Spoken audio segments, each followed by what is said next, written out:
السلام علیکم ورحمۃ اللہ نحمدہ ونصلی علی رسولہ الکریم اما بعد فاعوذ باللہ من الشیطان الرجیم بسم اللہ الرحمن الرحیم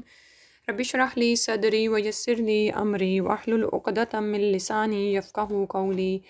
سورہ الممتحنہ آیت نمبر 10 سے انشاءاللہ کرنا تھا، پارہ نمبر 28 ہے۔ یا ایہا الذین آمنوا، اے وہ لوگو جو ایمان لائے ہو، اذا جاءکم المؤمنات، جب آئیں تمہارے پاس مومن عورتیں، مہاجرات ہجرت کرنے والیاں، یعنی ہجرت کر کے آئیں، فامتحنوہن، تو ان کی جانچ پڑتال کر لیا کرو، ان کا امتحان کر لیا کرو۔ اللہ عالم بایمانہن، اللہ سبحانہ و تعالیٰ ان کے ایمان کو خوب جانتا ہے۔ فَإِنْ عَلِمْتُمُوهُنَّ، پھر اگر تم جانو ان میں یعنی پھر اگر تم کو یہ معلوم ہو کہ وہ مؤمنات مومن عورتیں ہی ہیں، فَلَا تَرْجِعُوهُنَّ، تو نہ تم ان کو لٹاؤ، الی الکفار، کافروں کی طرف، لا ہن حل لہم، نہیں ہیں وہ حلال ان کے لیے، یعنی وہ مومن عورتیں کافر مردوں کے لیے حلال نہیں، ولا ہم، اور نہ ہی وہ یعنی مرد، یحلون، وہ حلال ہیں، لہن ان عورتوں کے لیے، وآتوہم، اور دو ان کو، ما انفقوا، جو انہوں نے خرچ کیا ہو، ولا جناح علیکم، اور نہیں ہے تم پر کوئی گناہ، ان تنکحوہن، کہ تم ان سے نکاح کر لو، اذا، جب آتیتموہن، جب تم دے دو ان کو، اجورہن، ان کے اجر یعنی حق مہر، ولا تمسکو، اور نہ تم روک کے رکھو، بِإِصَمِ الکوافری، کافر عورتوں کے نکاح کو، یعنی ان کی عصمت، اس کا مطلب ہے یعنی ان کو اپنے نکاح میں روکے نہ رکھو، وَاسْأَلُوا، اور مانگ لو، ما انفقتم، جو خرچ کیا ہو تم نے، وَلْيَسْأَلُوا، اور چاہیے کہ وہ سوال کر لیں، ما انفقوا، جو انہوں نے خرچ کیا ہے، یعنی جو مہر کافروں نے اپنی مسلمان بیویوں کو دیے تھے وہ ان مسلمانوں سے مانگ لیں۔ ذالکم، یہ بات، حکم اللہ، اللہ کا حکم ہے، یحکم بینکم، وہ تمہارے درمیان فیصلہ کرتا ہے، واللہ، اور اللہ، علیم، خوب علم والا، حکیم، خوب حکمت والا ہے۔ تو اب یہاں پر جیسے ہم پیچھے پڑھ رہے تھے کہ بات ہو رہی تھی کہ وہ کافر جو کہ مسلمانوں کو اذیت پہنچاتے ہیں، دکھ پہنچاتے ہیں، ان سے انسان لڑائی کرے، ٹھیک ہے۔ اب اس کے بعد یہاں پر یہ فرمایا گیا کہ جب مسلمانوں اور کافروں کے درمیان یہ سب کچھ چل رہا تھا، تو اس پس منظر میں کیا ہو رہا تھا کہ صلح حدیبیہ کے بعد اب کچھ ایسی، جیسے آنا جانا شروع ہو گیا تھا نا، تو کچھ ایسی عورتیں بھی مکہ سے مدینہ ہجرت کر کے آ رہی تھیں جو اپنے ایمان کا دعویٰ کرتی تھیں، ٹھیک ہے۔ تو اب ان کے ساتھ کیا سلوک کیا جائے، یہاں پر اس آیت سے نہایت اہم معاشرتی مسئلے کا حل پیش کیا گیا ہے، اور یہ مسئلہ آغاز ہجرت ہی سے کئی طرح کی الجھنوں کا باعث بنا ہوا تھا، کیونکہ آپ یہ دیکھیں کہ مکہ میں بہت سے ایسے لوگ تھے جو خود تو مسلمان ہو چکے تھے لیکن ان کی بیویاں کافر تھیں، یا پھر وائس ورثہ تھا کہ بیویاں مسلمان ہو چکی تھیں لیکن ان کے شوہر کافر ہی تھے۔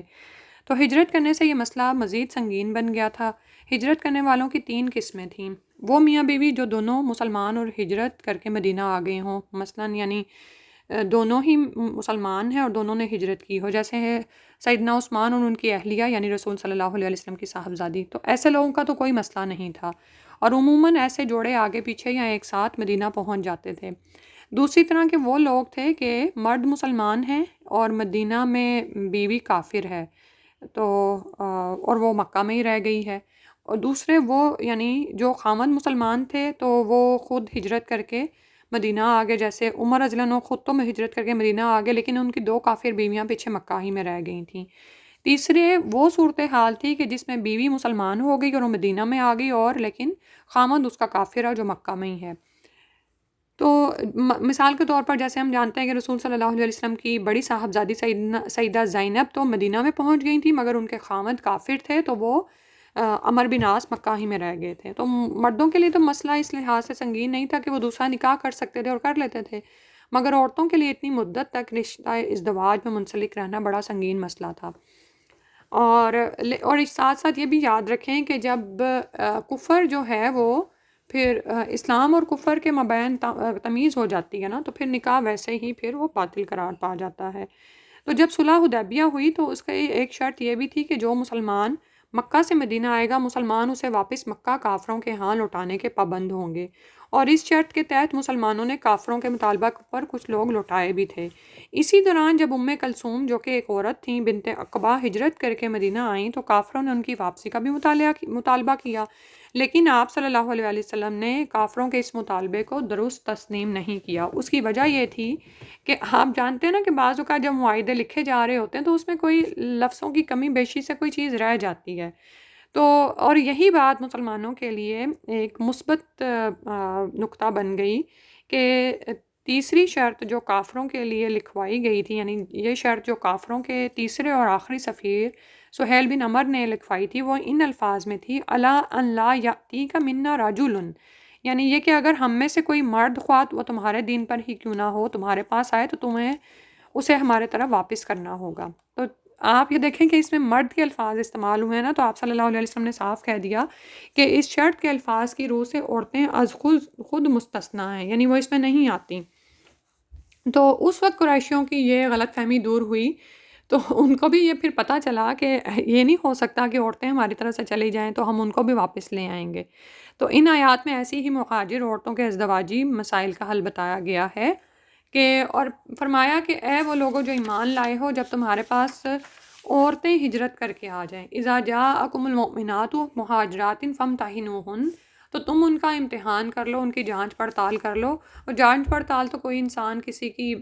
بشری تقاضوں کے مطابق اتنی ہی کر سکتا ہے نا جتنی اس کی اہلیت ہے، ادروائز تو کیا فرمایا اللہ عالم بایمانہم، ان کے دلوں کا حال تو اللہ ہی کو معلوم ہے نا کہ ان کے دلوں میں کیسا ایمان ہے، لیکن ظاہری طور پر ان کا تم امتحان لے لیا کرو کہ وہ واقعی مسلمان ہیں کہ نہیں، اور محض اسلام کی خاطر ہی انہوں نے اپنا وطن چھوڑا ہے، ایسا تو نہیں کہ خامن سے لڑ کر آ گئی ہیں، یا پھر یہ کہ کوئی اور ان کو غرض ہے اس میں، یا یہ کہ وہ ایک ملک سے دوسرے ملک میں محض سیر و تفریح کے لیے ہجرت کرنا چاہ رہی ہیں، ٹھیک ہے۔ تو مخاطب یہاں پر مومن ہے، نبی صلی اللہ علیہ وسلم نہیں ہے، لہٰذا آپ صلی اللہ علیہ وسلم نے اس غرض کے لیے سیدنا عمر رضی اللہ عنہ کا انتخاب کیا تھا، اور وہی مدینہ پہنچنے والی عورتوں کا امتحان لیا کرتے تھے، ٹھیک ہے۔ تو اللہ تعالیٰ نے فرمایا فَإِنْ عَلِمْتُمُوهُنَّ مُؤْمِنَاتٍ فَلَا تَرْجِعُوهُنَّ إِلَى الْكُفَّارِ، پھر جب تم جانو ان کو کہ وہ عورتیں حقیقتاً یعنی ظاہری طور پر وہ ایمان ہی کے لیے مکہ چھوڑ کے مدینہ آئی ہیں، یعنی ہجرت انہوں نے فی سبیل اللہ کی ہے، تو پھر ان کو ان کے کافر مردوں کی طرف نہ لوٹاؤ کہ اب وہ ان کے لیے ان کے خامد نہیں ہیں، وہ ان کے لیے لا ہن حل لہم ولا ہم یحلون لہن، کہ نہ تو وہ عورتیں ان مردوں کے لیے حلال ہیں اور نہ ہی وہ مرد ان عورتوں کے لیے حلال رہے ہیں، ٹھیک ہے۔ تو اختلاف دین کی وجہ سے نکاح از خود ختم ہو جاتا ہے، ٹھیک ہے۔ تو یاد رکھیں کہ کافر اور مومنہ عورت کا یا مومن مرد اور کافر عورت کا رشتہ نکاح از خود ٹوٹ جاتا ہے، اس سے یہ مسائل اخذ کیے جا سکتے ہیں۔ تو یعنی یہ کہ اختلاف دارین سے بھی نکاح ٹوٹ جاتا ہے، مثلا ایک زوج دار اسلام میں ہو اور دوسرا دار الحرب میں، تو از خود نکاح ختم ہو جائے گا کیونکہ اب ان کے درمیان رشتہ قائم رکھنا محال ہے۔ تو اس حکم کے بعد تمام مہاجر عورتوں کو نکاح کرنے کی اجازت مل گئی تھی، ٹھیک ہے۔ وَآتُوهُم مَا أَنفَقُوا، اب آگے جو رہا حق مہر کا مسئلہ وہ یہاں پر بیان کیا جا رہا ہے کہ جو مسلمان عورتیں ہجرت کر کے مدینہ آ گئیں ان کے متعلق یہ حکم ہوا کہ جو مسلمان ان سے نکاح کرے وہ اس عورت کا سابقہ حق مہر اس کے پہلے کافر خامد کو ادا کر دے جس کے وہ نکاح میں پہلے تھی، ٹھیک ہے۔ اس نئے نکاح میں جو حق مہر طے ہو وہ بھی ادا کرے گا، اور مسلمانوں کی جو عورتیں کافر تھیں اور کافروں کے پاس مکہ ہی میں رہ گئی تھیں ان کے متعلق یہ حکم ہوا کہ جن کافروں کے قبضہ میں یا نکاح میں وہ ہیں وہ مسلمانوں کو یا اس خاص مسلمان کو حق مہر ادا کر دیں یا لوٹا دیں جس کے نکاح میں وہ پہلے تھی، ٹھیک ہے۔ اور مسلمانوں کو اس رقم کا کافروں سے مطالبہ کرنا چاہیے۔ اب آپ یہ سوچیں کہ ہمارے ہاں تو حق مہر کو اب اتنی اہمیت ہی نہیں دی جاتی، تو یہاں پر حق مہر سے کے بارے میں پتہ چل رہا ہے کہ یہ کتنی اہمیت والی چیز ہے، اور آپ جانتے ہیں کہ وراثت کی تقسیم سے پہلے بھی حق مہر ہی نکالنا چاہیے اگر وہ شوہر نے عورت کو ادا نہیں کیا، ٹھیک ہے۔ تو اب یہاں پر اس قدر احتیاط کی جا رہی ہے کہ جو مسلمان مرد مدینہ میں آئی ہوئی اس عورت سے شادی کرنا چاہتا ہے جس کا کافر خامد پیچھے مکہ میں رہ گیا ہے، تو وہ اس کافر مرد کو اس کا حق مہر ادا کر دے، ٹھیک ہے۔ وہ اور یہ کہ وہ اب شادی کرنا چاہ رہا ہے اور اس کو حق مہر بھی دینا ہے، تو اسی طرح وہ مرد جن کے پاس مسلمانوں کی عورتوں کے حق مہر رہ گئے ہوں مکہ میں، وہ ان سے مطالبہ کیے جائیں، ٹھیک ہے۔ اور اس سلسلے میں کافر مسلمانوں سے اور مسلمان کافروں سے اپنی سابقہ بیویوں کے حق مہر کی رقم کا مطالبہ کر سکتے ہیں، ٹھیک ہے۔ تو کیونکہ اور یہ کافروں سے کیوں مطالبہ کر سکتے ہیں؟ کیونکہ یاد رکھیے یہ حکم اس لیے نازل ہوا کہ ان دنوں معاہدہ حدیبیہ کی روح سے صلح تھی، تو کافروں اور مسلمانوں میں ایسے لین دین کا تبادلہ ہو سکتا تھا، ٹھیک ہے۔ سبحان اللہ، یعنی کہ اس قدر دانش مندانہ فیصلہ اور حکیمانہ فیصلہ ہے جو اللہ سبحانہ و تعالیٰ نے ہمارے لیے عطا فرمایا۔ وَلَا جُنَاحَ عَلَيْكُمْ أَن تَنكِحُوهُنَّ إِذَا آتَيْتُمُوهُنَّ أُجُورَهُنَّ، اور اس کے بعد پھر شرط ختم ہو گئی کہ یعنی جب تم ان کا مہر دے دو تم ان سے نکاح کر سکتے ہو۔ اسی طرح وَلَا تُمْسِكُوا بِعِصَمِ الْكَوَافِرِ وَاسْأَلُوا مَا أَنفَقْتُمْ وَلْيَسْأَلُوا مَا أَنفَقُوا، اور یہ بھی جو آپ کو میں نے بتایا ہے کہ نہ تم کافروں کی عورتوں کو اپنے نکاح میں روکے رکھو بلکہ ان کو بھی جانے دو، اور چونکہ صلح حدیبیہ کی روح سے صلح چل رہی ہے تو کافر اور مسلمان آپس میں حق مہر کا تبادلہ کر سکتے ہیں اور مانگ سکتے ہیں۔ فرمایا یہ اللہ تعالیٰ کا فیصلہ ہے اور یہ فریقین کے حق میں نہایت منصفانہ اور حکیمانہ ہے، اور مسلمان تو ظاہر ہے اس کو مسلمانوں کے لیے تو یہ بہرحال واجب الاطاعت ہے، لیکن آپ جانتے ہیں کہ کیا ہوا کہ پھر کافروں نے اسے تسلیم کرنے سے انکار کر دیا، ٹھیک ہے۔ وہ ان کافر عورتوں کا سابقہ حق مہر ان مسلمانوں کو دینے کے لیے تیار نہ ہوئے جن کے نکاح میں وہ پہلے تھیں۔ تو اس سلسلے میں پھر آگے بھی ایک آیت اتاری گئی، اس سلسلے میں اللہ تعالیٰ نے 2 طریقے بتائے۔ آگے فرمایا، اور اسی آیت کے اینڈ پہ آپ یہ دیکھیں کہ آ رہا ہے واللہ علیم حکیم، کہ اللہ سبحانہ و تعالیٰ ہی علم والے ہیں اور حکمت والے ہیں، یعنی جو یہ حکیمانہ اور علم سے بھرپور فیصلے کیے گئے یہ کوئی مخلوق نہیں کر سکتی، لیکن ظاہر ہے کافر تو پھر کافر ہی ہیں، ان کے اندر تو ایمان نہیں تھا، انہوں نے اس کو نہیں مانا۔ تو اللہ تعالیٰ نے فرمایا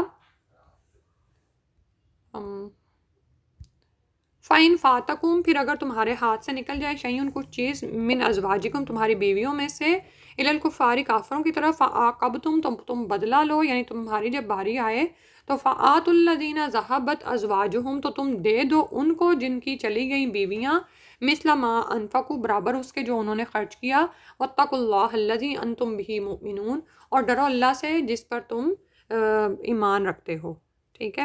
اب اللہ سبحانہ و تعالیٰ نے پھر ایک اور حکم کے ساتھ جو ان سا مسلمانوں کو 2 طریقے بتائے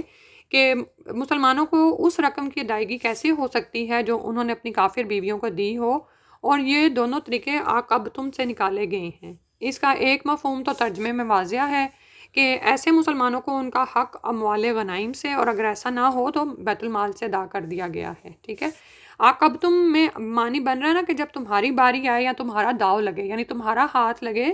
تو تم پھر کیا کرو کہ تم جو کچھ ان سے حاصل کرو وہ ان مسلمان مردوں کو لوٹا دو جن کے حق مہر ابھی رہتے ہیں، تو پھر ظاہر ہے وہ پھر ان کی بھی وہ ہو جائے گا پورا، ٹھیک ہے۔ اور اگر ایسا نہ ہو تو پھر بیت المال سے ادا کیا جائے، ٹھیک ہے۔ اب اس کو اس طرح سے سمجھ لیتے ہیں کہ جمع تفریق کے ذریعے حساب ہو رہا ہے یہاں پر نا۔ اس کی مثال اس طرح لیں کہ مثلا الف اور بے 2 مسلمان ہیں، یعنی اے اینڈ بی 2 مسلمز ہیں جنہوں نے کافروں کی مدینہ پہنچ جانے والی مومن عورتوں سے نکاح کرنا ہے، اور ان کا سابقہ حق مہر جو کافروں سے طے ہوا تھا وہ 200 درہم ہے۔ دوسری طرف سی اور ڈی 2 اور کافر ہیں جو مکہ میں مسلمانوں کی کافر بیویوں پر قابض ہیں، اور ان کا سابقہ حق مہر مثلاً 150 درہم تھا، ٹھیک ہے۔ اب مسلمانوں نے کافروں کو ادا تو 400 درہم کرنا ہے اور کافروں سے لینا 300 درہم ہے، تو مسلمان کافروں کو اب صرف 100 درہم دے کر حساب بے باک کر دیں گے، اور اگر معاملہ اس کے برعکس ہو تو مسلمانوں کو دینے کے بجائے کچھ لینا آتا ہو اور کافر دینے کو تیار ہی نہیں ہے یا پورے کا پورا ہی نہیں دے رہے، تو اس کی صورت وہی ہوگی جو پہلے مذکور ہوئی کہ انہیں اس وقت ادائیگی ہوگی جب کافروں سے مال غنیمت ہاتھ لگے گا تو پہلے ان مسلمانوں کا مال لٹایا جائے گا جو کافروں کی طرف رہ گیا تھا، یا پھر یہ رقم بیت المال سے ادا کی جائے گی، ٹھیک ہے۔ جیسے ابھی میں نے آپ کو بتایا نا کہ جب کوئی شخص فوت ہوتا ہے اور اس کے ذمے اس کی بیوی کا حق مہر واجب ہو تو پھر وراثت کے تقسیم ہونے سے پہلے بیوی کا وہ حصہ نکالنا پڑے گا۔ آپ یہ دیکھیں کہ کتنے احکامات اسی کے لیے اتارے جا رہے ہیں، اور اس سے حق مہر کی اہمیت بھی کتنی واضح ہو رہی ہے۔ پھر اس کے بعد فرمایا یا ایہا النبی، اے نبی صلی اللہ علیہ وسلم، اذا جاءک المؤمنات، جب آئیں آپ کے پاس مومن عورتیں، یبایعنک، وہ آپ سے بیعت کریں، آپ بیعت کریں یعنی آپ کے پاس جب مومن عورتیں آئیں تو وہ ان امور پر بیعت کرنے آئیں، اللہ یشرکن باللہ شیئا، اس بات پر کہ وہ نہیں شریک ٹھہرائیں گے اللہ کے ساتھ کچھ بھی، ولا یسرکن، اور نہ وہ چوری کریں گی، ولا یزنین، اور نہ وہ زنا کریں گی، ولا یقتلن اولادہن، اور نہ ہی وہ قتل کریں گے اپنی اولاد کو، ولا یاتینا، اور نہ ہی وہ لائیں گے بے بہتان، کسی بہتان کو، یفترینہ ہو جس کو انہوں نے گھڑ لیا ہو، بین ایدیہن، درمیان اپنے ہاتھوں کے، وارجلہن، اور اپنے پاؤں کے، ولا یاسینہ کا، اور نہ وہ نافرمانی کریں گی آپ کی، فی معروف، کسی معروف معاملے میں، فبایعہن، تو ان سے بیعت کر لیجئے، یعنی جب وہ ان باتوں پر راضی ہو جائیں، ان شرائط کو ماننے کو تیار ہو جائیں تو ان سے بیعت کر لیں، واستغفر، اور بخشش طلب کریں، لہن، ان کے لیے، اللہ سے،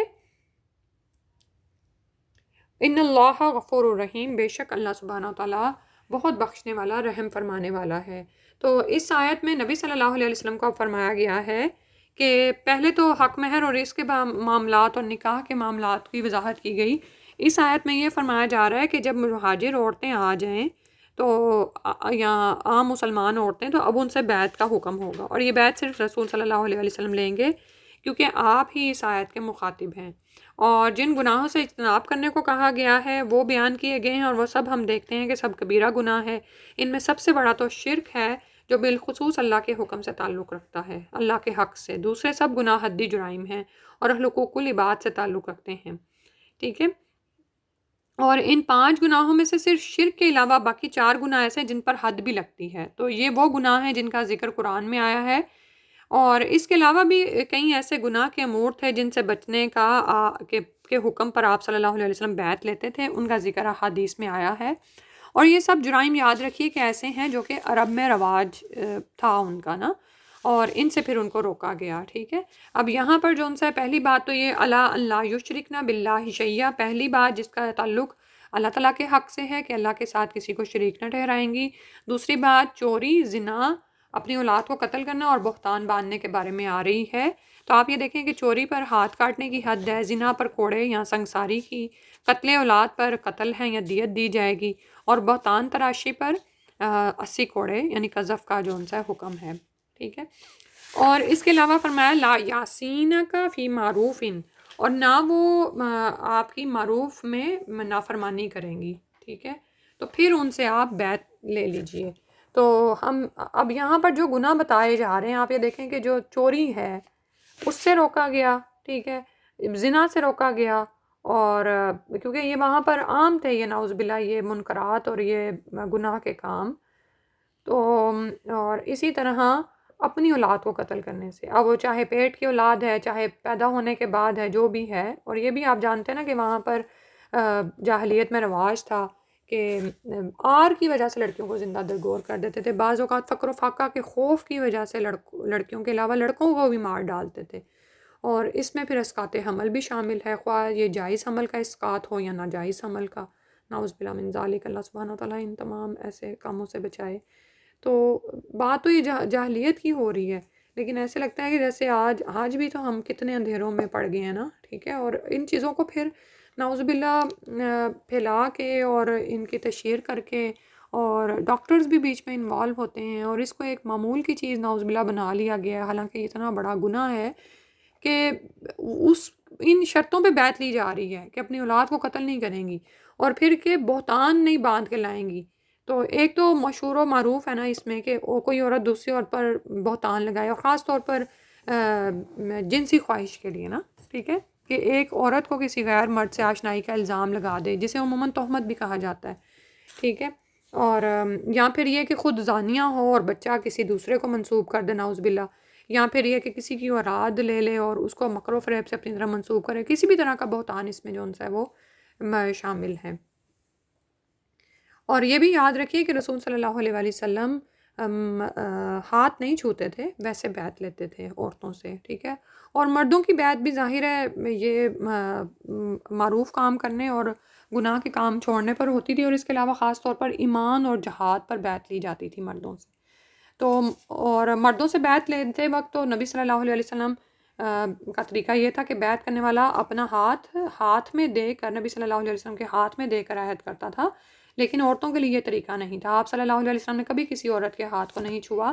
کبھی تو آپ صلی اللہ علیہ وسلم عورتوں سے عہد دے کر کہہ دیتے کہ بس تمہاری بیعت ہو گئی، یا کبھی چادر کا ایک سرا آپ پکڑتے اور دوسرا بیعت کرنے والی عورت پکڑ کر عہد کرتی، کبھی آپ صلی اللہ علیہ وسلم پانی کے کسی پیالہ وغیرہ میں ہاتھ ڈالتے، پھر بیعت کرنے والی عورت دوسرے سرے سے ہاتھ ڈالتی، اور جن باتوں پر آپ صلی اللہ علیہ وسلم عورتوں سے یا مردوں سے بیعت لیتے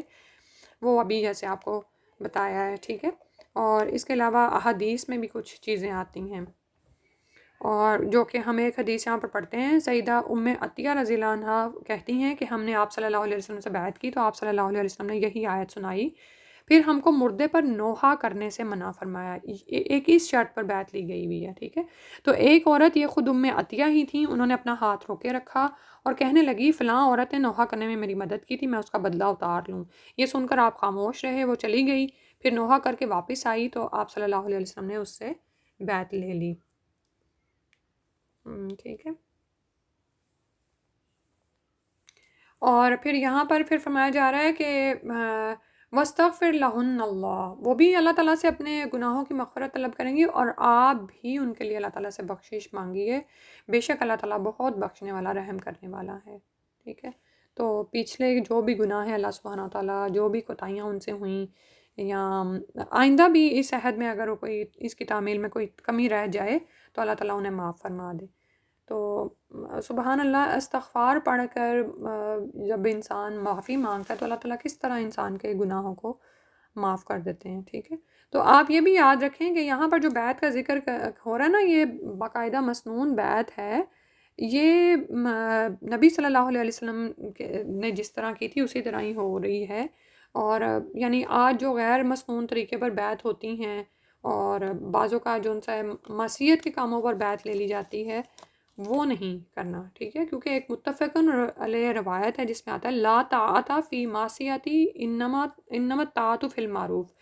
کہ بے شک معصیت کے کاموں میں کوئی اطاعت نہیں، بے شک اطاعت تو ہے معروف کے کاموں میں، یعنی اگر اللہ تعالیٰ کی نافرمانی کا کام ہے اس پہ بیعت لی جا رہی ہے تو کسی کی بھی اطاعت کی ضرورت نہیں ہے، اطاعت تو صرف بھلائی کے کاموں میں ہوتی ہے، ٹھیک ہے۔ اور ولا یاسین کا فی معروف، اس سے یہ بات پتہ چل رہی ہے کہ ہر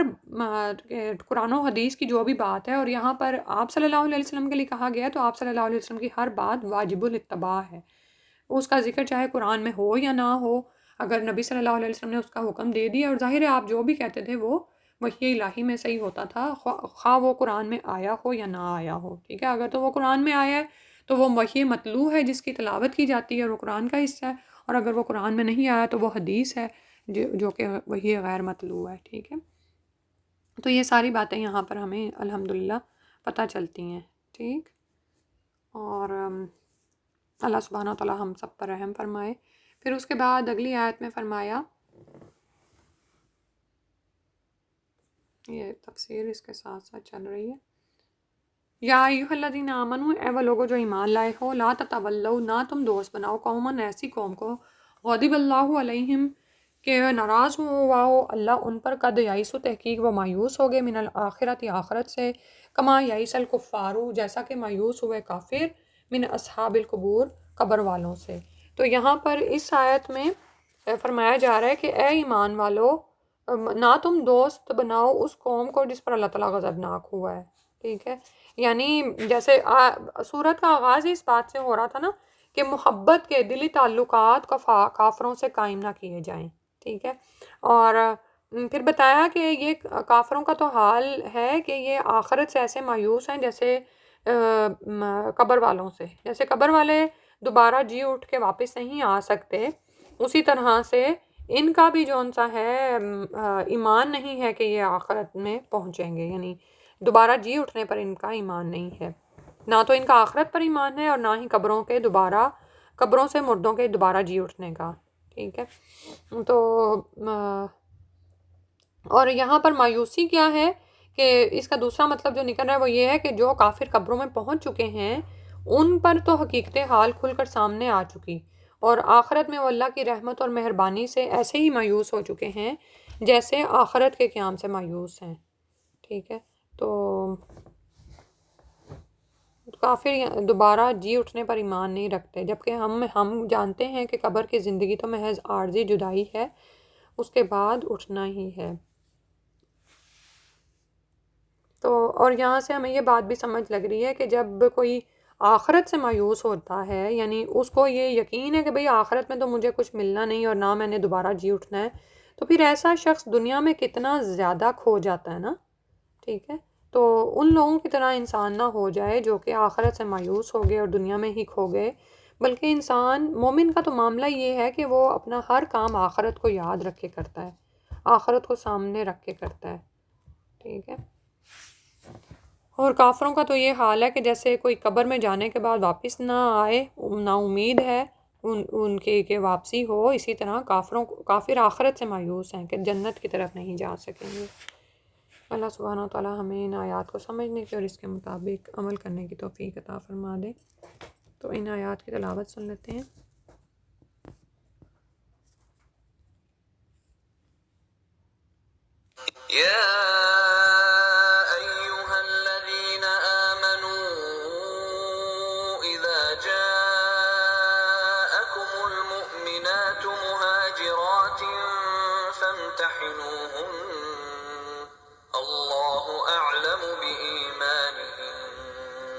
فإن علمتموهن مؤمنات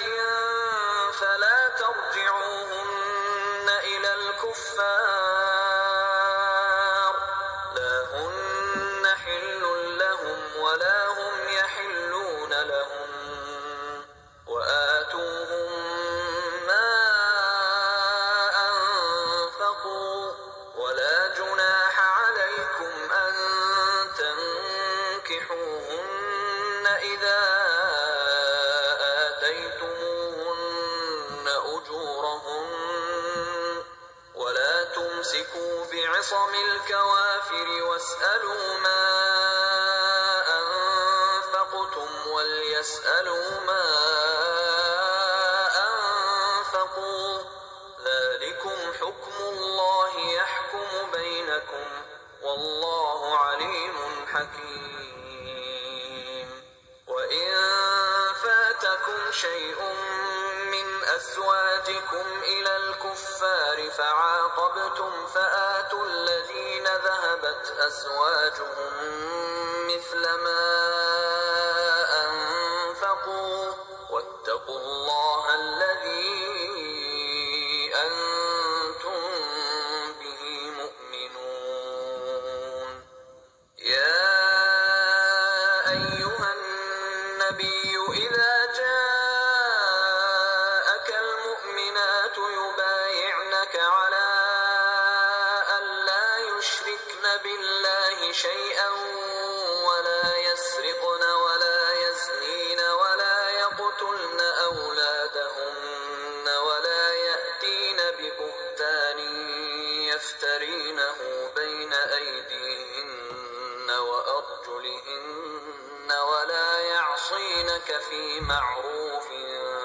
فبايعهن واستغفر لهن الله إن الله غفور رحيم. يا أيها الذين آمنوا لا تتولوا قوما غضب الله عليهم قد يئسوا من الآخرة كما يئس الكفار من أصحاب القبور.